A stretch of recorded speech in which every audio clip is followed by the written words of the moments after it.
Welcome back to another episode of the Bear Trap on the Boom and Bust channel, Bears podcast by a Bears fan. I'm your host Terry, and today recapping our first official preseason game against the Bengals.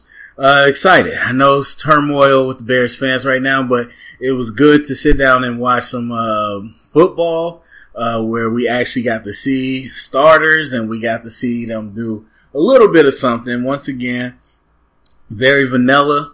Not seeing all the tricks, but it was nice to just kind of get back to football and watch that. So anyway, going to go over some of my thoughts about the game. And up front, understand, please listen. I look at it with a critical eye. Just because you look at it with a critical eye and look at the whole picture doesn't mean you hate it. Yes, I'll say good things, but I also point out some things that can be improvements. And that's just the mentality, the way I approach things. Definitely that's the way as coaches we look at things. But it's in no way a hating. People seem to act like, oh, a good play is a good play. That's it. You say anything against a good play, you hate. No. Yes, it's a good play, but there's still other variables you could break down as far as if that can be replicated and things of that nature. So, just putting that out there. I'll give you the whole picture. If that's something you can't handle, then just don't listen. So, anyway, let's get into it. So I gotta start here. I'm gonna just get it out the way. The Kyle Fuller pick six. I could just hear the Bears fans around the world. But, you know, I'm not really, it's not really the whole, oh, it's a preseason type deal. I'm not gonna do that. Your reps are still important in the preseason, but I will say on that play, number one, we'll start with Leonard Floyd, who I thought looked pretty good. I thought Leonard Floyd looked natural. People were talking about the burst off the line. There's nothing new. Again, level 5 get off coming out into the draft, coming off an injury, but still that's, you know, the way he's built. That's something, you know, that he's not going to be completely slow all of a sudden after an injury. So I wasn't too shocked or anything about a burst, but what I was shocked by how fluid he kind of looked in his pass rush. And I feel like getting off the line and getting into a move and then getting to a counter move, or getting off the line and setting up a move and then executing it, I thought it looked a lot cleaner than I ever saw with Leonard Floyd, where a lot of times you can see he's thinking and hesitating, but with this, his hands felt a lot more natural with the rest of his body. So I definitely think that was encouraging. Against the run, not so much, but anyway, point being on that, if you're watching that play before the pick six even happens because Leonard Floyd pretty much was in the face of the quarterback as he was throwing, which is good. Pressure, we're all like, yeah, pressure.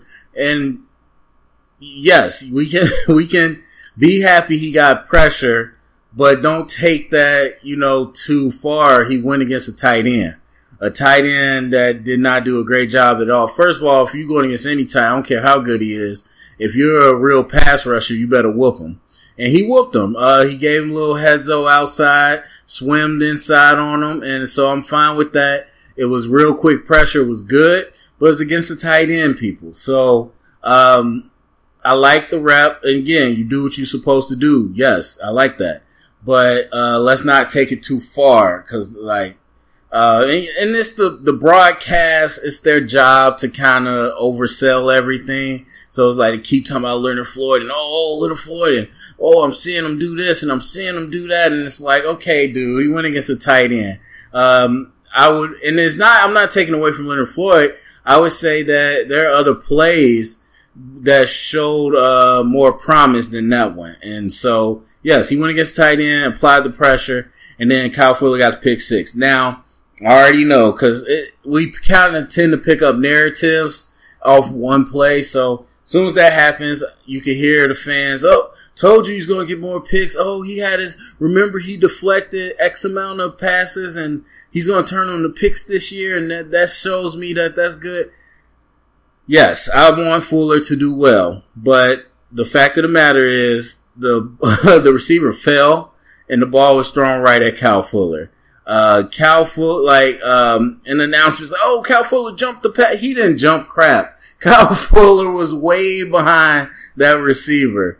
And the cushion, it was John Ross. So the cushion he had, if Ross was even standing up, there's no way the ball even gets to Fuller. But since he fell, it goes right to Fuller. Now, what you do is you capitalize on that mistake 100%. That's what good defenses do. But that alone, doesn't make, oh, we're so good. And I'm not saying fans are saying we're going to be top 10 defense because of one play, but you don't want to get too,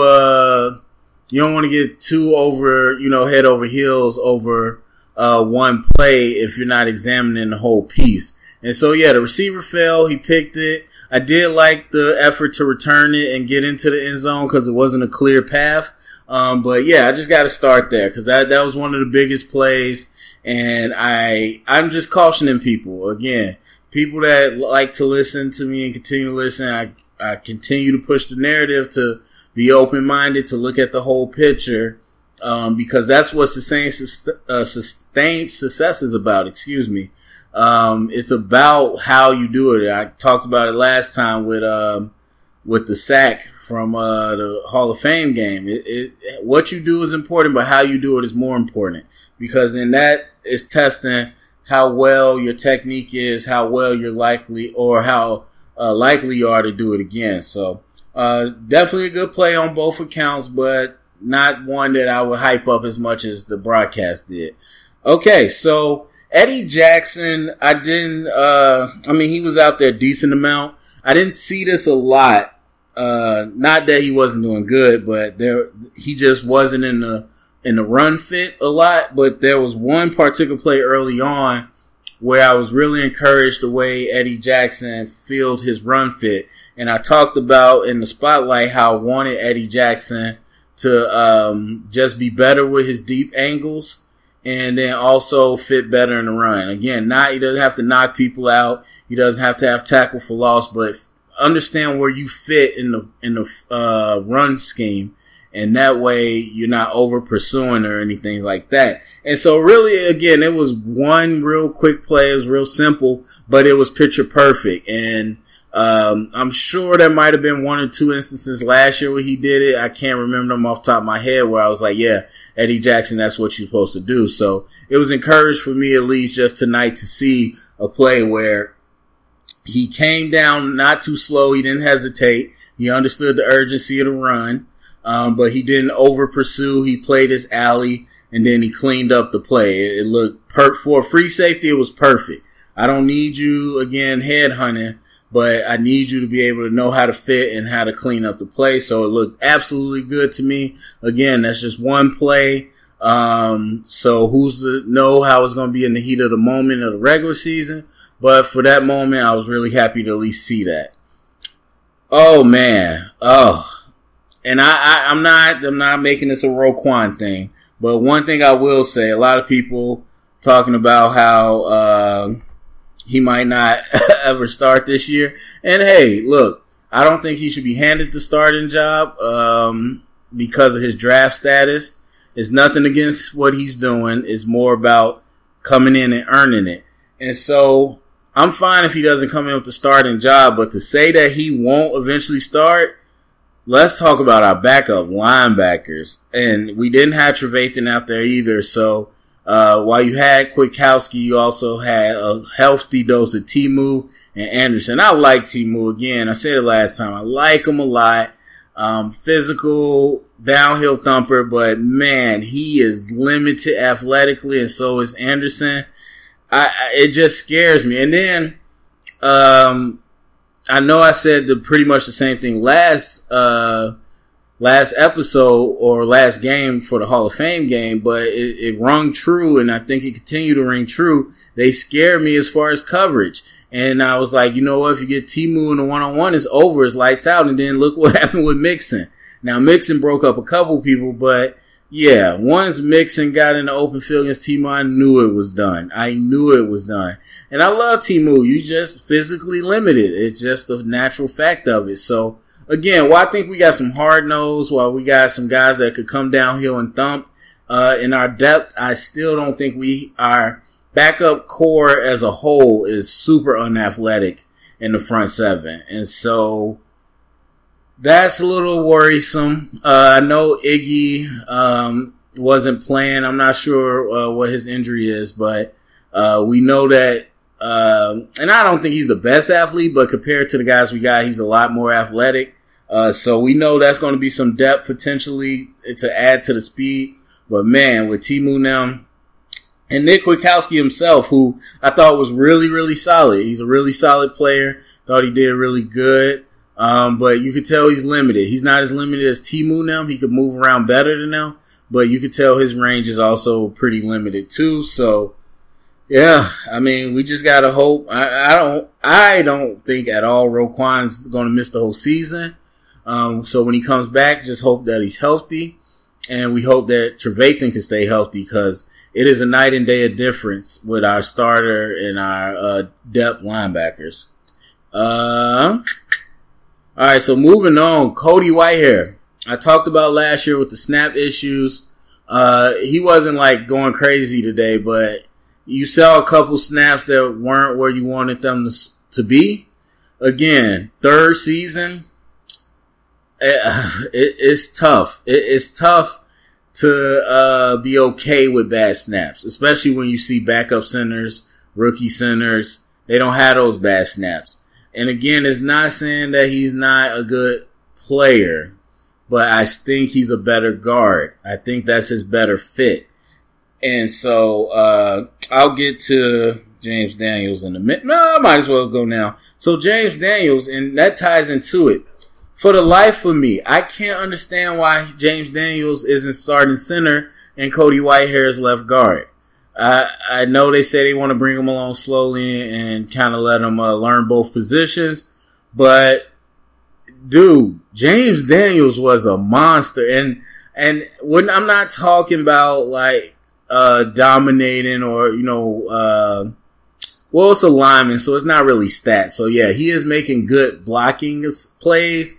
But it's not like flashy, oh, look at James Daniels. And then people say, well, it's preseason. He's going against backups.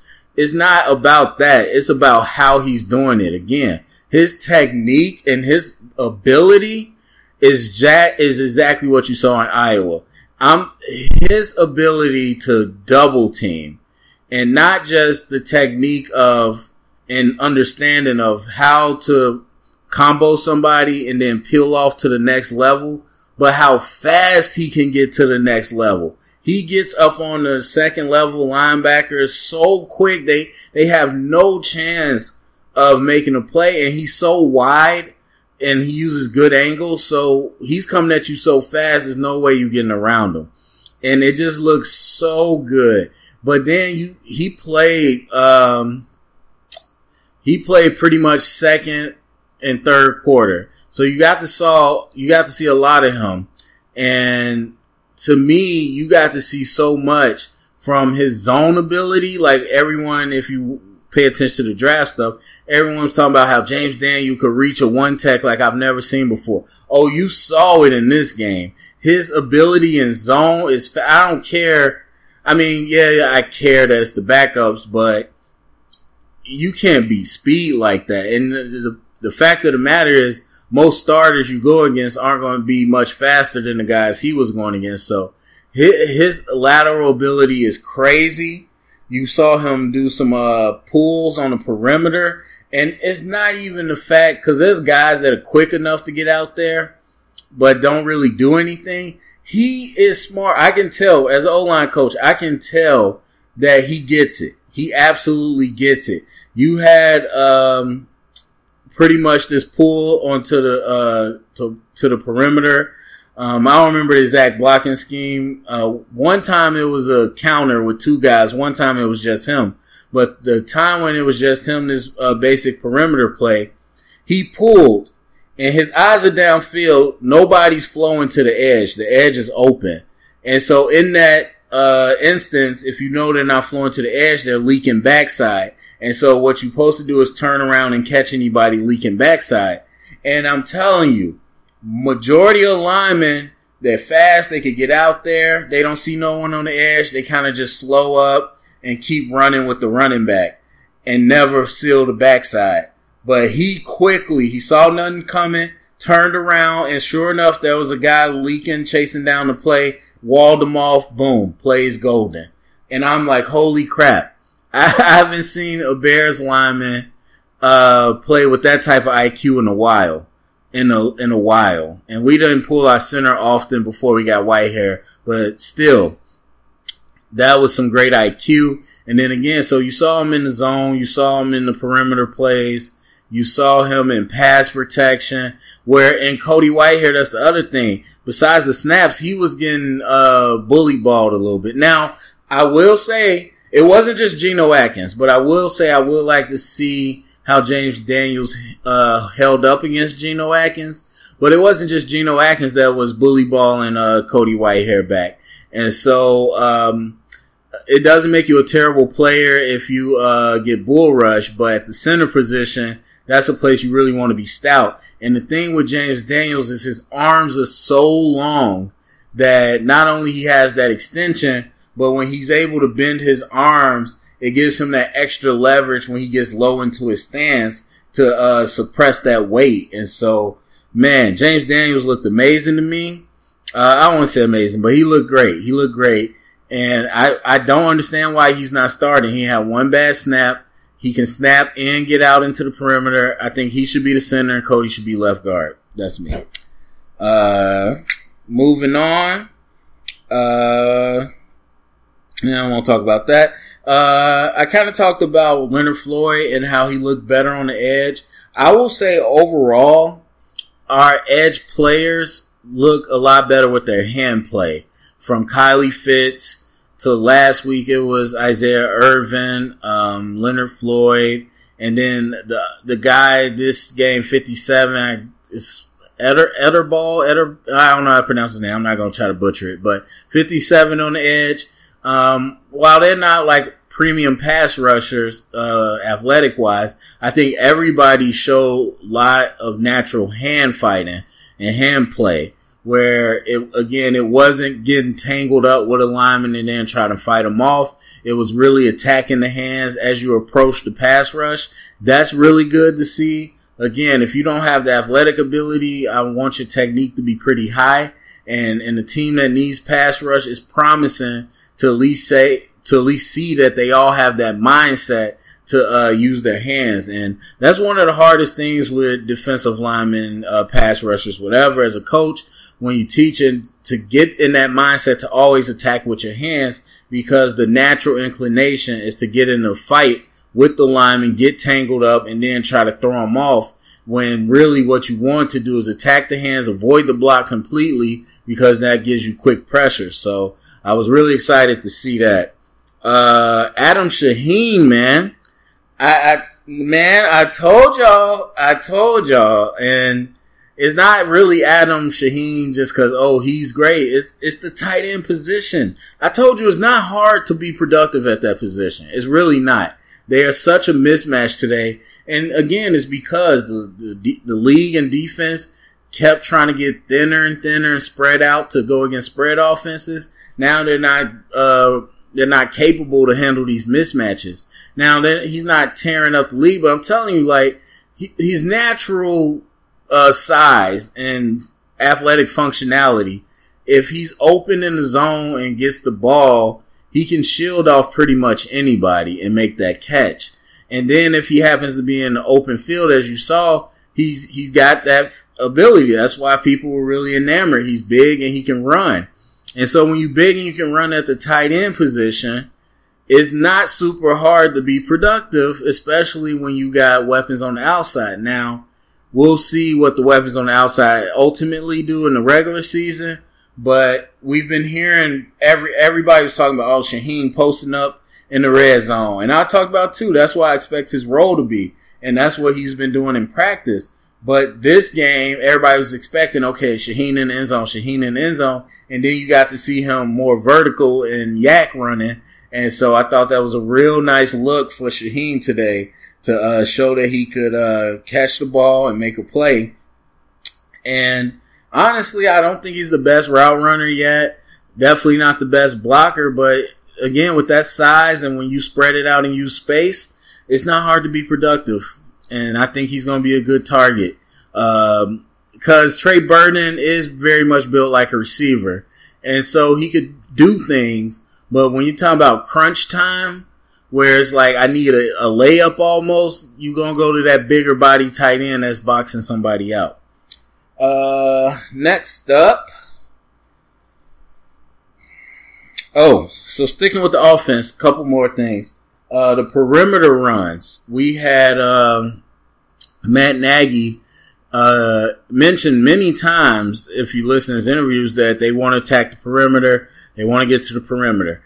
Our run game looked very different. And it's not just we're in the shotgun, we're more zone as opposed to all the power run we did. That's a noticeable difference, but it was more so really different because it was more perimeter focused. And I'm wondering how that's going. First of all, I don't like it. I'm not a fan of, in general, as a concept, I'm not a fan of primarily trying to hit the perimeter, cause it takes fast backs and it pretty much takes the offense making a mistake or the defense making a mistake. If the defense does proper gap assignment, it's not hard to stop the perimeter stuff. And so I'm not a fan of it. You looking for them to mess up or you looking to cut back like you saw Nall do later in the game, 69-yard run, where everybody's now heavy flowing, then you cut it back. So you're looking for them to mess up. And I don't think that's a run game that is a recipe for success. You want one that is more imposing. And so with Trubisky and these guys building chemistry, I don't want to sit here and try to lean on the aerial pass early on.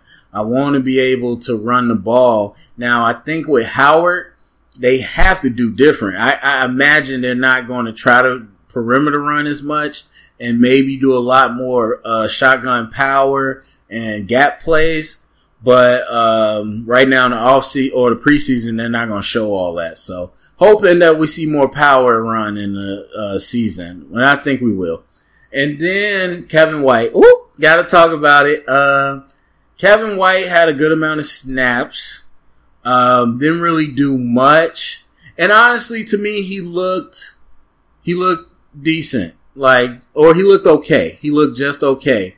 And really, he looked like a good athlete, but not a good football player.